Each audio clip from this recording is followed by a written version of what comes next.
Irvin Yalom quotes Charles Dickens, and I want to read the quote to you. "For, as I draw closer and closer to the end, I travel in a circle nearer and nearer to the beginning. It seems to be one of the kind of smoothings and preparings of the way. My heart is touched now by many remembrances that had long fallen asleep." From A Tale of Two Cities. Yalom, he feels the impact of these words. He quotes them both toward the beginning of this book as well as toward the end of this book. And he says of these words toward the end of the book, "Those words haunt me. More and more I sense some forces tugging me back to my beginnings." Hi, my name is Chris Gibson, and I'm a college instructor of psychology and religion, as well as a doctoral student in psychology. Psychiatrist Irvin Yalom's autobiography tells the story of a long life approaching its end. So I want to share a book review with you of his book entitled Becoming Myself, a Psychiatrist Memoir. And I'm going to tell you, I've already read this book now twice. Okay, I've read it twice. It reveals one man's becoming while it weaves his life together with developing therapies and becoming a professional writer along his life's journey. If you're interested in therapy or in writing, this book may interest you because it's really about both. First, Yalom, he becomes a group therapist. This interest continues throughout his medical and psychiatric training. He formed a here and now interpersonal process approach to group therapy. And for that matter, that approach to individual therapy as well. His first and very successful academic book was The Theory and Practice of Group Psychotherapy. It was first published in 1970, the year I was born, and it just came out with the 6th edition in 2020, 50 years later. This is the last time that Yalom will be updating and revising it. He's currently 89 years old. He may have turned 90 by the time that this is posted. Yalom's autobiography could be called by this title's chapter, My Life in Groups. He remains involved in groups, some of which has continued for the better part of his entire career. From therapy groups to case presentation groups to writing groups to his family. He is long invested in groups. Second, Yalom becomes an existential psychiatrist as well.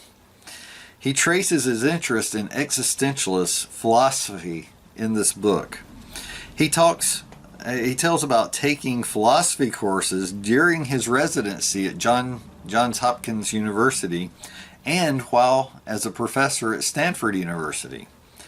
In the course of life, he met many big-name psychiatrists and psychologists, and in relationship to existential psychology, two stand out.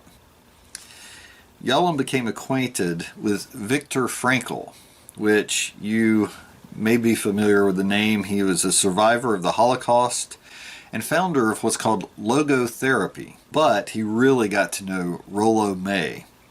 Rollo May he and his wife became a close personal friend to Irvin Yalom.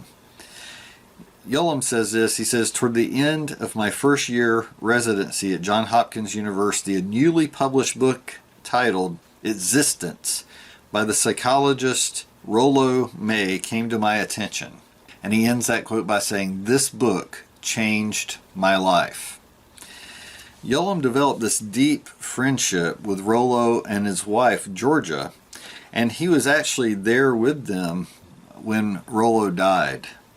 Yalom's existential psychotherapy book was published in 1980, and it covered four main themes: death, freedom, isolation, and meaning. He says this, My intent was to increase all therapists' awareness of existential issues in their patients' lives. Yalom continued to explore philosophy and philosophers through his writing. Third, Yalom becomes a writer. He tells great stories. I don't know if you've ever read any of his books. This one, he tells great stories, but his other books as well, many of them, he tells great stories. And so, for one, he wants and really passionately desires to become a writer. And you see that, and he talks about that in his autobiography. So he finds a way to do it. He finds a way to write more than just academic textbooks. He writes stories and novels.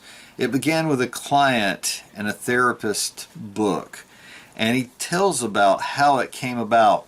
One thing Yalom practiced from early in his practice was writing summaries of sessions. Eventually, he even shared those summaries with his groups. A writer came to group therapy but couldn't afford to continue once her fellowship had ended. So he proposed an unusual arrangement. He waives the fee and they both write summaries of their thoughts and feelings not verbalized during their sessions, and he continues doing individual therapy with her. This is eventually published as Every Day Gets a Little Closer, and it was published in 1974. This becomes Yalom's first non-academic book, and many more would follow. Yalom is instructive in several ways. First, his audience is students and therapists. And here, with students and therapists, he discovers that stories are a great way to teach them. And so that's what he does. And I've enjoyed so much learning the stories in his book and the things that they illustrate and the things that they teach. Generally, there's a story to how his various book ideas developed as well. And so if you're interested in writing, you're interested maybe in Yalom, you want to know how his books came about, you get the behind the scenes stories of how he got the book idea and how he ended up writing those books even. And I just found it very interesting as one who's interested in writing. Lastly, his stories of writing books are instructive as well. I like to learn about different authors' methods of writing books. If someone has a desire to write, then read this book and you get at least insight behind the scenes. The curtain is pulled back on how his book ideas came to be and be developed and how he wrote them, which I found was very interesting. Now in the comments below, tell me about your interest. Is it in group psychotherapy? Is it in existential psychotherapy? Is it in writing? Or is it just in Yalom in general? Maybe you have multiple interests. Well, if you do, share those with me in the comments below. Okay, so there are some things that weren't necessarily to my liking in this book, and I admit that. I don't want to take away from my overall interest in the book and joy of having read it twice. But in two different chapters, the older Dr. Yalom is giving his younger self, Irvin, therapy. And it's written in this dialogue format, which honestly, for me personally, this is personal opinion, it just didn't connect. I didn't like it, and I admit that. It's just in a couple of chapters. I read it. I even reread it. But this is based on my personal reading preferences. This isn't really, so it's an opinion, okay? And you may read them and enjoy them. The second thing is, at points for me, Yalom's a little too transparent. His occasional drug use and marital problems could have been left out as far as I'm concerned. I just wasn't that interested in those aspects of his story. But they're there, and maybe you would enjoy that. Admittedly, the funny side of it is when their drug use miraculously cured their marriage issues, and I did find that humorous, even though I didn't particularly care for that. Lastly, I love the book, but I just felt sad at the end. This man, he seems to have had, and he has had such a wonderful life and career and family. But in the end, he just believes that it ends. He works to make sense of life and death, and it's a continual theme as this book progresses.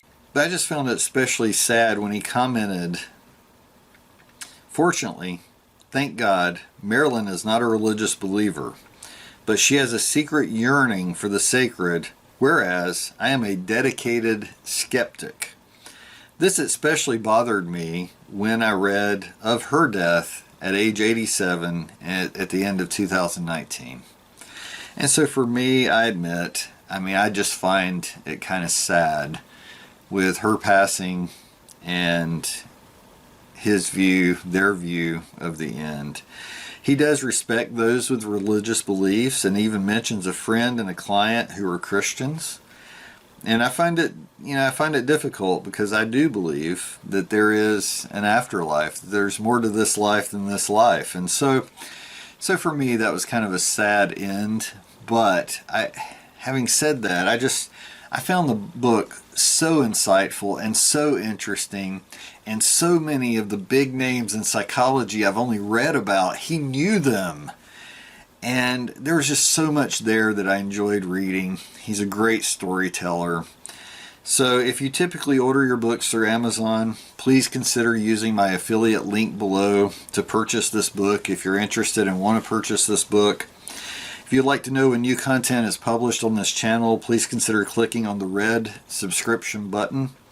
I hope to regularly review books that deal with psychology and religion. I typically tend to like more empirically based books, but I admit I'd picked this one up and read it and thought, wow, this is a great read, very insightful in terms of therapy, in terms of writing, in terms of this man's interest and how they developed. So I just want to say thank you for checking out this book review, and I hope you have a great day.